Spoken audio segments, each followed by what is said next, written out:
बिस्मिल्लाहिर्रहमानिर्रहीम। यहाँ पे दो बातें मुझे ये ज़हन में आ रही हैं। एक तो शेख रशीद का एक जुमला है कि every day is not Sunday, और दूसरी उसका मैं पहले इंग्लिश तर्जमा कर देता हूं, कैरी ऑन, और फिर उसका उर्दू में तर्जमा कर देता हूं कि जारी रखो, और फिर तीसरा पंजाबी में तर्जमा कर देता हूं अपनी मादरी जुबान में कि होर चुप हो।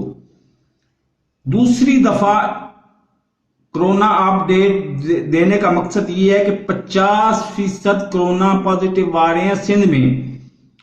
वो कह तो रहे हैं 38-40%, लेकिन मैं रिलायबल सोर्सेज से आपको बता रहा हूं कि 50% कोरोना पॉजिटिव सोर्सेज आ रहे हैं, और 50% में से 90% ओमिक्रॉन केसेस हैं।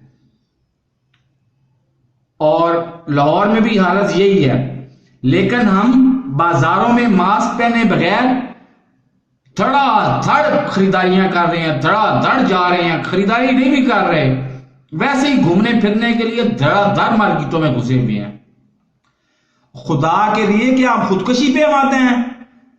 हमें मास्क पहनने हैं, हमें भीड़ में नहीं जाना, और अगर जाना भी है तो बहुत महदूद टाइम के लिए, टारगेटेड ऑपरेशन, और हमें वैक्सीन लगवानी है।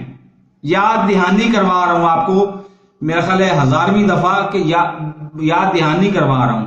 मेरे इस चैनल को सब्सक्राइब नहीं किया तो सब्सक्राइब कर लें, साथ लगे बेल आइकन को दबा के नोटिफिकेशन को ऑन कर दें, ताकि मेरी हर नई आने वाली वीडियो को नोटिफिकेशन आपको बर वक्त मिल सके। अल्लाह हाफिज।